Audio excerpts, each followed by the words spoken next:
Hello दोस्तों, कैसे हो आप लोग। स्वागत है आपका मेरे चैनल देहाती सिस्टर में।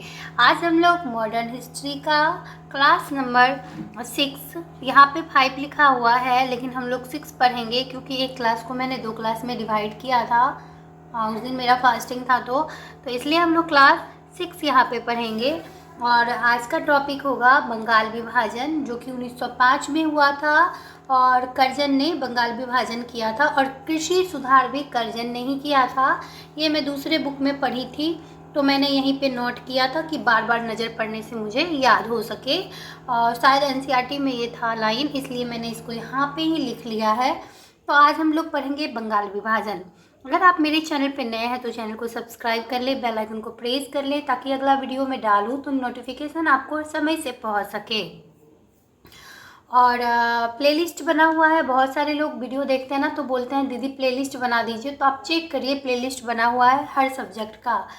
तो इसमें देखिए भारतीय राष्ट्रीय आंदोलन, बंगाल विभाजन जो हुआ था ना वो 3 चरणों में हुआ था। भारतीय राष्ट्रीय आंदोलन को 3 चरणों में बांटा जाता है, सॉरी बंगाल विभाजन को नहीं, भारतीय राष्ट्रीय आंदोलन को। प्रथम चरण 1885 से 1905 का जो काल होता है उसे हम लोग प्रथम चरण बोलते हैं। और 1905 से लेकर 1919 तक का जो काल होगा उसे हम लोग द्वितीय चरण बोलेंगे। और तृतीय चरण हम लोग बोलेंगे 1919 से 1947 तक का। मैंने जैसे कि बताया था आपको 1885 से लेकर 1947 तक का हमें पढ़ना होता है भारतीय राष्ट्रीय आंदोलन में। तो ये तीनों भारतीय राष्ट्रीय आंदोलन का 3 चरण इसे विभक्त किया गया है। तो प्रथम चरण जो होता है ना 1885 से 1905 तक, उसको हम लोग उदारवादी बोलते हैं। यानी यहाँ पर ज़्यादा लड़ाई झगड़ा यानी जैसे ये होता है ना उग्र नीति, उसको नहीं अपनाया गया था। इसमें सब उदारवादी नेता थे, अनुनय विनय करने वाले थे, जो कि अनुसरण याचना इस टाइप से करके हर काम को मनवा लेते थे। इस टाइप के नेता इस चरण में थे, प्रथम चरण में 1885 से 1905 तक का चरण में। द्वितीय चरण आता है 1905 से 1919 का। इसमें उग्रवादी या अतिवादी चरण, यानी कि उग्रवादी जैसे भगत सिंह हो गए, चंद्रशेखर आज़ाद हो गए, ये सब उग्रवादी में आते हैं। और उदारवादी में आएंगे मदन मोहन मालवीय, दादा भाई नौरोजी, बदरुद्दीन तैयब जी, गोपाल कृष्ण गोखले, ये सारे उदारवादी में आते हैं, जो कि अनुनय विनय, यानी अनुनय मैं करूं या मांगूं तो मुझे सरकार दे दे ये चीज़, इस टाइप के नेता थे उदारवादी में 1885 से 1905 तक। लेकिन उग्रवादी चरण जो आएगा 1905 से 1919 तक का, तो इसमें ना चंद्रशेखर आज़ाद, भगत सिंह, बटुकेश्वर दत्त, ये सारे आ जाएंगे इस चरण में। अतिवादी चरण या उग्रवादी चरण, देखिए उग्रवादी मुझे नोट्स में लिखाया था लेकिन इसे अतिवादी चरण भी बोलते हैं, इसलिए मैंने बाद में लिखा था, कहीं मैंने पढ़ा था कि नहीं ये भी बोलते हैं तो मैंने इसमें नोट किया था। और तृतीय चरण में हम लोग पढ़ेंगे 1919 से लेके 1947 तक का, जो कि गांधी युग है। 1919 में 1915 में आपको पता है दक्षिण अफ्रीका से गांधी जी लौटे थे। 1901 के अधिवेशन में मैंने पहले पढ़ाया है कि प्रथम बार कांग्रेस में गांधी जी भाग लिए थे। 1924 वाला बेलग्राम कर्नाटक वाले में महात्मा गांधी ने भाग लिया था, उसमें अध्यक्ष बने थे। और 1919 में आपको पता है 1917 का चंपारण सत्याग्रह, फिर अहमदाबाद मिल आंदोलन, खेड़ा सत्याग्रह 1918 का, ये सारे गांधी जी ने किया है। लेकिन 1919 से 1947 का जो इनका पीरियड होगा ना, ये बहुत अहम रोल देता है भारतीय राष्ट्रीय आंदोलन में। तो इसे तृतीय चरण को ना गांधी युग कह दिया गया है। तो आइए आज हम लोग उदारवादी युग को पढ़ते हैं। उदारवादी क्या है, उग्रवादी क्या है, बंगाल विभाजन कैसे हुआ है, प्रभाव में कब आया, कितने जनसंख्या पे हुआ, सब चीज़ इसमें एक एक करके पढ़ेंगे। थोड़ा सा पेशेंस रखना पड़ता है और याद जरूर करें। अभी मैंने गांधी युग में जैसे ही आपको वहाँ पे पहुँची तो कितना चीज़ मैंने बताया मुझे याद है, क्योंकि मैंने बार बार रिवीजन किया है। रिवीजन आप जितनी बार करेंगे ना उतना आपको याद रह पाएगा। अभी मुझे पढ़ाने का थोड़ा एक्सपीरियंस कम है, वैसे मैं पढ़ाती थी पहले, लेकिन अभी मुझे मतलब थोड़ा सा आप देखिएगा 1 साल 2 साल के बाद मैं और अच्छे से इसको डिफाइन कर पाऊँगी, क्योंकि पढ़ाने से और ज़्यादा मतलब बार बार रिवीजन करने से इंसान का वो चीज़ सही हो जाता है। अब चलिए उदारवादी। उदारवादी मतलब उदारवादी क्या है इसके बारे में पढ़ाया था हमें क्लास में।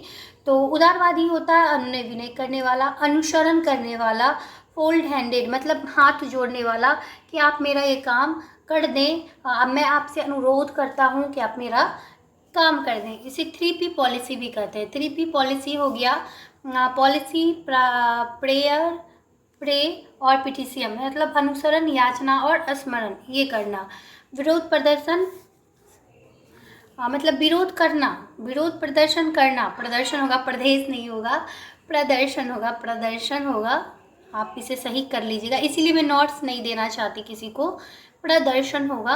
विरोध प्रदर्शन करना, यानी कि जैसे कि विरोध हम लोग करते हैं लेकिन संवैधानिक दायरों में रहकर, यानी संविधान का उल्लंघन किए बिना। भगत सिंह सब क्या थे? उग्रवादी नेता थे, बम फेंक दिया, ये कर दिया, ये सब कार्य करते थे। लेकिन बहुत सारे ऐसे नेता थे जो बोलते थे नहीं, संविधान का हमें संविधान में जो भी दिया गया है उसके अनुसार हमें कार्य करना है, ना कि उसके विरोध में करना है, चाहे टाइम लगे लेकिन उसी नियम से हम लोग आगे बढ़ेंगे। प्रमुख नेता कौन थे? अब देखिए इसमें प्रमुख नेता कौन होते हैं। मदन मोहन मालवीय, महामना की उपाधि इन्हें मिली थी, ये बाद में मैंने लिखा था।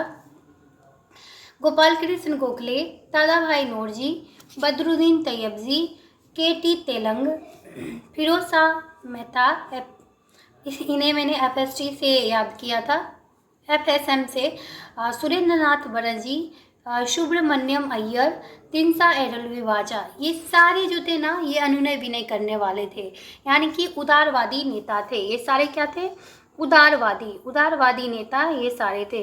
ये क्या कहते थे कि मेरा काम हो जाए लेकिन संवैधानिक दायरे में रह के हो, मतलब हो, हम लोग विरोध नहीं करेंगे, यानी लाठीचार्ज नहीं करेंगे। जैसे लाला लाजपत राय थे, विरोध प्रदर्शन करते थे, वो गरम दल के नेता थे, तो वो क्या करते थे, एक मतलब तुम मुझे एक लाठी दोगे मैं तुम्हें 2 लाठी दूंगा, उस टाइप से।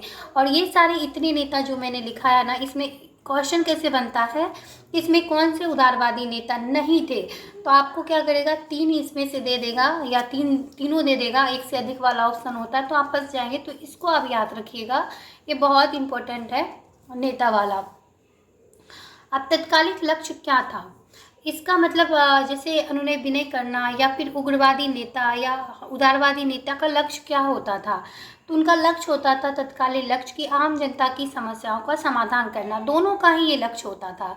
लेकिन ये नियम दोनों का अलग था, थोड़ा सा कार्य करने का तरीका ना दोनों का डिफरेंस हो जाता था, इसीलिए इनको उदारवादी और उग्रवादी नाम थोड़ा दे दिया गया ताकि इंसान उनको उनके नाम से पहचान सके। अब देखिए उग्रवादी नेता में कौन सब शामिल है? अंतिम लक्ष्य इनका जो था उग्रवादी नेता का, उनका अंतिम लक्ष्य था कि किसी भी कीमत पर एनी कॉस्ट हमें स्वराज की प्राप्ति करना है, जरूरत पड़ी तो हिंसा भी करेंगे, जैसा मैंने बोला था। इसमें सारे नेता जो थे ना युवा नेता थे, जैसे कि मैंने बोला भगत सिंह हो गए, और ये सब भी इसी में आएंगे, उग्रवादी नेता में ही आएंगे। अब देखिए इसमें प्रमुख नेता मैं बता देती हूँ आपको, बाल गंगाधर तिलक थे, तिलक जी। उसके बाद लाला लाजपत राय, मैंने पहले भी आपको बताया, बिपिन चंद्र पाल थे और अरविंदो घोष। इन चारों को आप काट बांध के रख लें क्योंकि आगे क्लास में भी इन चारों के बारे में आपको पढ़ना पड़ेगा। तो ये चारों नेता जो थे ना ये प्रमुख नेता थे। अब देखिए गांधी युग, तीसरा चरण जो 1919 से 1947 का, इस भी आप जरूर याद रखिएगा, प्रथम चरण, द्वितीय चरण, तृतीय चरण, क्योंकि क्वेश्चन यहाँ से भी बनता है। तो गांधी युग जो था 1919 से 1947 का, 1919 से मैंने लिखा भी है, 1919 से 1947 का गांधी युग था। सत्य अहिंसा सत्याग्रह, बस गांधी का एक ही नियम था, सत्य बोलो, अहिंसा करो, मतलब हिंसा करो, मतलब हिंसा नहीं करो, उसी को अहिंसा बोला जाता है, और सत्याग्रह करो, मतलब आप धरना पे बैठ जाएं फिर अपनी बात मनवा लें, लेकिन आप मतलब उग्र व्यवहार ना करें, आराम से आप अपनी बातों को मनवा सकते हैं, ये उनका कहना था। अब देखिए हम लोग पढ़ेंगे उग्रवादी चरण, मतलब उग्रवादी चरण जो हुआ था, तो बंगाल विभाजन में इसका क्या योगदान था 1905 से 1919 तक, उग्रवादी चरण को हम लोग पढ़ेंगे। अब देखिए ये लाइन भी मैं बता देती हूँ इसलिए कि मैंने यहाँ पे लिखा, भारत में पहली बार जो जनगणना हुआ था ना 1872 में, दशकीय जनगणना हुआ था 1881 में, मेयो के समय में ये दशकीय जनगणना हुआ था। तो ये मुझे कहीं मिला था, मुझे याद नहीं हो रहा था, इसलिए मैंने लिखा था, इससे रिलेटेड तो ये है नहीं, लेकिन आप लिख सकते हैं, क्योंकि एक भैया बोले थे आप एक भी वर्ड ना छोड़ें, तो मैं बता दी आपको ताकि उनको कन्फ्यूज़न ना हो कि मैंने फिर कुछ छोड़ दिया है। देखिए अब बंगाल विभाजन, हम लोग आज बंगाल विभाजन ही टॉपिक पढ़ने वाले हैं। तो बंगाल विभाजन का कारण क्या था? सबसे पहले कोई भी मतलब विभाजन हुआ है या कुछ भी हुआ है उसका कारण होता है। जैसे घर में ही विभाजन होता है तो उसका कोई ना कोई एक कारण होता है जो कि बहुत महत्वपूर्ण होता है, तो उसे जानना चाहिए इंसान को क्यों क्यों ये हुआ। तो बंगाल विभाजन जो हुआ था इसका कारण था पहला कि प्रशासनिक कारण, बड़ा प्रांत था, प्रशासनिक बोझ के कारण। ये कहा गया कि प्रशासन जो था मतलब प्रांत जो था बहुत बड़ा है और हम लोग संभाल नहीं सकते इसको, इसलिए इनका विभाजन किया गया। ये कहने के लिए था पर ये कारण था नहीं। दूसरा था बंगाल में क्रांतिकारियों का गढ़ था, बिल्कुल ये कारण था कि बंगाल जो था ना क्रांतिकारी, मैंने बताया ना उग्रवादी नेताओं का ना बंगाल गढ़ था, उसमें ना बहुत सारे क्रांतिकारी गतिविधियां हमेशा होती रहती थी। तो कर्जन को मतलब बंगाल विभाजन इसीलिए उसने किया था कि ये जो क्रांतिकारी गतिविधियां हो रही ना, अगर मैं बंगाल का विभाजन कर दूं तो कुछ लोग इधर आ जाएंगे तो वो टूटेंगे थोड़ा, और मुस्लिम एकता का भी तो खंडन होगा इसमें, कुछ मुस्लिम इधर कुछ मुस्लिम उधर चले जाएंगे, हिंदू मुस्लिम अलग हो जाएंगे, तो इनका जो एकता है ना वो खंडित हो जाएगा। तो बंगाल क्रांतिकारियों का गढ़ था, ये भी कारण था। और तीसरा था हिंदू और मुस्लिम एकता का कारण। इसी कारण से उन्होंने बंगाल का विभाजन किया था कि बंगाल में बहुत एकता है, हिंदू मुस्लिम में भी है, क्रांतिकारी यहाँ गतिविधियाँ ज़्यादा होती है, ये लोग विरोध ज़्यादा करते हैं, तो इनको ही बांट दो ताकि ये चीज़ ना हो और भारत छोड़ के हमें जाना ना पड़े। अब देखिए बंगाल का कुल क्षेत्रफल, ये भी बहुत बार पूछता है, 1,89,000 है वर्ग मील। तो इनको आप लिख लें। वायसराय कौन थे? बंगाल विभाजन के समय पूछता है कि वहाँ के वायसराय कौन थे। तो वायसराय थे कर्जन, जो कि 1899 से लेके 1905 तक बंगाल में वायसराय के पद पे रहे थे। गृह सचिव कौन थे? तो बंगाल विभाजन के समय गृह सचिव थे रिजले और लेफ्टिनेंट गवर्नर जनरल थे फ्रेजर। तो ये भी इम्पोर्टेंट है, ये बहुत ही इम्पोर्टेंट है, मैं इसे बोलती भी नहीं हूँ और आप भी ना भूलें, ये कभी भी पूछ सकता है आपको। अब देखिए बंगाल विभाजन में आपको 4 तिथि ना बहुत इंपॉर्टेंट है जो कि आपको याद ही रखना चाहिए, क्योंकि मैं बहुत किताबें भी पढ़ी हूँ, उसमें भी बहुत जगह ये मिला है। तो महत्वपूर्ण तिथि पहला हो जाता है 19 जुलाई 1905 का विभाजन का। इस 19 जुलाई 1905 को ना विभाजन का प्रस्ताव पेश हुआ था। मतलब मैंने बताया पिछली क्लास भी, ध्यान से अगर आपने सुना होगा, सुन के पढ़ा होगा, तो सुनने से थोड़ा ज़्यादा समझ में आएगा, तो ज़रूर सुन के आप साउंड के साथ पढ़ें, एक बार नहीं 2 बार देख लें अगर समझ नहीं आता है तो। विभाजन का कोई भी अधिवेशन जो होता था ना, एक अधिवेशन में उसका प्रस्ताव पारित होता था, दूसरा में वो लागू होता था, तो दोनों तिथि ना अंतर हो जाता है। तो क्वेश्चन पे ध्यान दें क्या बोल रहा है। तो 19 जुलाई 1905 को विभाजन का प्रस्ताव पेश हुआ था। वहीं पे एक दिन के बाद 20 जुलाई 1905 को विभाजन का प्रस्ताव पारित कर दिया गया था। अब देखिए प्रस्ताव, इसमें कितना कंफ्यूजन हो जाएगा इंसान को। विभाजन का प्रस्ताव लोग देखेगा नहीं कि पेश किया या पारित किया, अगर उसको 19 याद है तो वो 19 लगा देगा, अगर 20 याद है तो 20 लगा देगा, ये नहीं देखेगा कि पेश बोल रहा है या पारित बोल रहा है। तो इन दोनों को आप ध्यान से पढ़िएगा। अब देखिए इस प्रस्ताव में क्या था, स्वदेशी और बहिष्कार पे बात किया गया। 7 अगस्त 1905 को टाउन हॉल में बैठक हुआ था जो कि कलकत्ता में था। इसी पर स्वदेशी और बहिष्कार पर बहस के लिए प्रस्ताव जो पारित हुआ था, उसी लिए 7 अगस्त 1905 को ये हुआ था। और ये कहाँ हुआ था? टाउन हॉल में बैठक हुआ था जो कि कलकत्ता में था। अब देखिए विभाजन कब हुआ, ये बहुत इंपॉर्टेंट है कि इसको 4 स्टार आप लगा दें कि बंगाल विभाजन कब हुआ था। तो 16 अक्टूबर 1905 को बंगाल विभाजन हुआ था। अब देखिए बंगाल विभाजन जब हुआ ना, तो रविन्द्रनाथ टैगोर जो थे उन्होंने क्या क्या कार्य किया है। जैसे 16 अक्टूबर 1905 को शोक दिवस मनाया गया, जन एकता दिवस मनाया गया, रक्षाबंधन भी मनाया गया और मैत्री दिवस भी मनाया गया। तो आपको देखिए 4 क्वेश्चन यहाँ एक जगह मिलेगा, मैंने अलग अलग जगह से पढ़ के लिखा था इसको। तो ये जो मैत्री दिवस मनाया जाएगा, पूछेगा आपको मैत्री दिवस कब मनाया गया था, तो 16 अक्टूबर 1905 को। रक्षाबंधन दिवस कब मनाया गया था? 16 अक्टूबर 1905 को। जन एकता दिवस कब मनाया गया था? 16 अक्टूबर 1905 को। और शोक दिवस कब मनाया गया था? तो 1905 को, 16 अक्टूबर को। अब देखिए इसको किसने मनाया था, तो जन एकता दिवस और रक्षा दिवस और मैत्री दिवस, ये तीनों ही दिवस को रविन्द्रनाथ टैगोर जी ने मनाया था, इसलिए बहुत इम्पोर्टेंट है और इसे आप याद कर लीजिएगा। कई बार बीपीएससी के प्रीवियस ईयर में ये क्वेश्चन देखने के लिए मिलता है। तो बीपीएससी का एग्ज़ाम है तो कभी भी बीपीएससी ये पूछ सकता है, इसलिए याद रखें, अभी तक तो नहीं पूछा ये। लेकिन ये चारों डेट जो मैंने ऊपर लिखा है ना, उसको आप जरूर याद रखें। मेरा नोट्स का मैं सही बता रही हूँ, एक एक शब्द मुझे रटा हुआ था और है, और मुझे लगता है इतना मैंने इसको रिवीजन किया कि रटा ही रहेगा। 7 अगस्त 1905 को अध्यक्षता, मतलब 7 अगस्त 1905 में जो ये हुआ था ना, प्रस्ताव जो पारित हुआ था कलकत्ता में टाउन हॉल में स्वदेशी और बहिष्कार का, तो उसके अध्यक्ष कौन थे? स्वदेशी और बहिष्कार का यहाँ पे 7 अगस्त 1905 को कलकत्ता टाउन हॉल में प्रस्ताव पारित हुआ था। उसके अध्यक्ष थे सुरेंद्र नाथ बनर्जी, और प्रस्ताव दो ही चीज़ के लिए हुआ था, स्वदेशी और बहिष्कार। जैसा कि मैंने ऊपर भी बताया था आपको, इसलिए मैं सुनने के लिए बोलती हूँ, सुनने से बहुत चीज़ क्लियर होगा आपका। आप अपने तरीके से इसको लाइन में भी लिख सकते हैं, आराम से लिखिए, नोट्स जरूर बनाएं। बहुत सारे लोग बोलते हैं दीदी आपके नोट्स से मैं पढ़ लूँगी, नोट्स नहीं बनाऊँगी, लेकिन मैं बोलती हूँ बनाए। अपना अपना हैंड राइटन नोट्स जो होता है ना, बहुत इंपॉर्टेंट होता है।